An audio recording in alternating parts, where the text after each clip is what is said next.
Welcome back. Well, as we said that President Abdel Fattah al-Sisi have met with the Prime Minister Dr. Mustafa Madbouli and Social Solidarity Minister Naveen Al-Qabbash to tackle programs to protect most needy groups and vulnerable people and orphans and children who especially lacking the parental care. And to shed more light on this, we have the pleasure to have this phone with Dr. Saeed, political sociologist. Good afternoon, sir.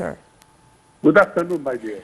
Well, Dr. Sadik, could you give us an idea about the directives by President Abdel Fattah al-Sisi to give very good care and to tackle some programs dedicated to vulnerable groups? As you know, every society has people who are disadvantaged. Yes. For many reasons. They are poor, they don't have enough education, not enough skills, they are not well protected socially, and so they are always in need of assistance. Usually NGOs and governments do that. And so I think from the beginning, the President Sisi gives a lot of attention to family, to women, to the especially disadvantaged people, people who need special ability, and we have a National Council for People with Disabilities, and even in the Constitution that was also mentioned.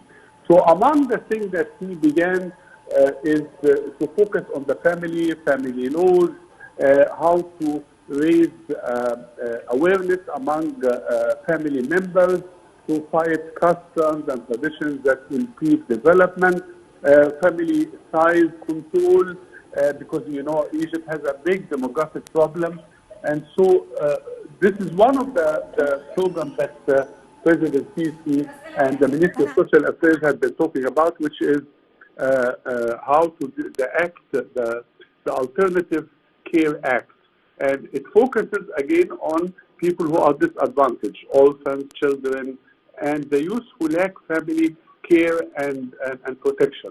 So this is very important, and it serves that aim.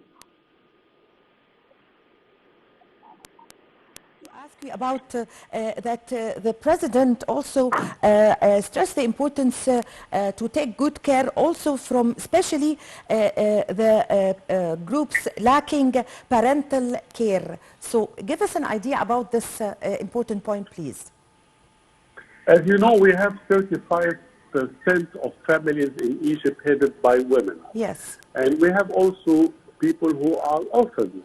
Yes. Who don't have the father, do not have the mother, and in many instances, sometimes some members of the family will take care of them. Sometimes nobody has the power or the financial resources. So this program, this act that the government has declared, will provide free education for the people who are disadvantaged.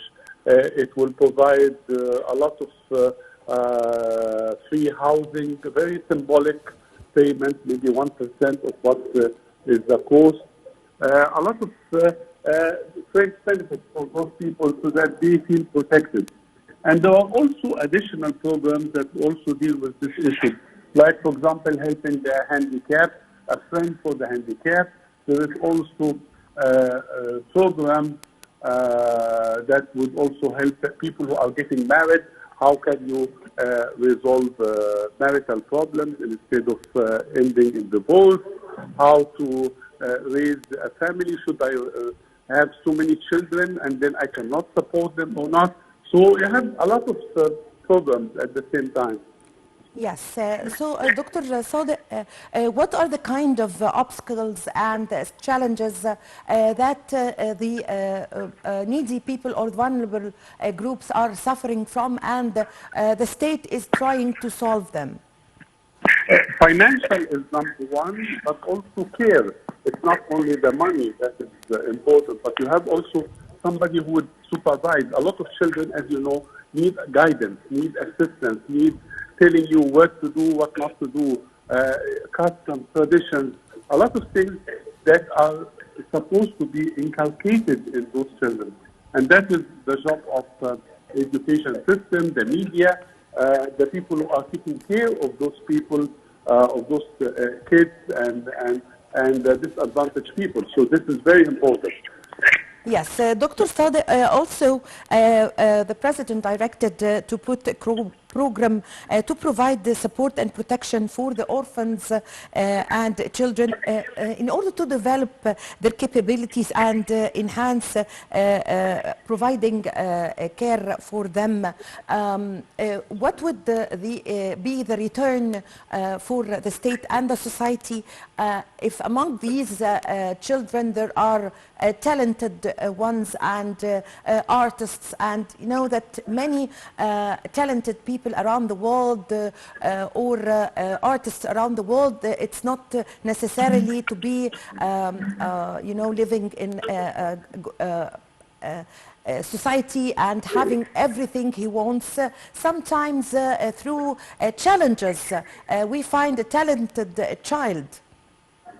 Integration into society. Yes. We don't marginalize them, because how do you get people, how do you give people the sense of belonging? When they feel integrated, when they feel they count, when they feel that they are part of the society. So by providing them with education, jobs, protection, you are telling them you are part of us. You are not outside us. You are not outside the umbrella of the state or the nation. This is very important. Otherwise, they would have no self-awareness of identity. National identity would be lost. I cannot belong to a country that does not take care of me. So this is also very important. National security, national interest requires that anybody who lives inside Egypt should be protected and should be provided with equal opportunity with all the available resources. We are developing country. We don't have the advantage and resources of a rich developed country, but we are doing our best, and this is important to give a message to those people. Yes, I thank you very much for your time. Also, thank you for your valuable information, Dr. Saeed Sadik, political sociologist. Thank you very much for joining us over the phone. And ladies and gentlemen, this is a short break, and I'm going to be back with you.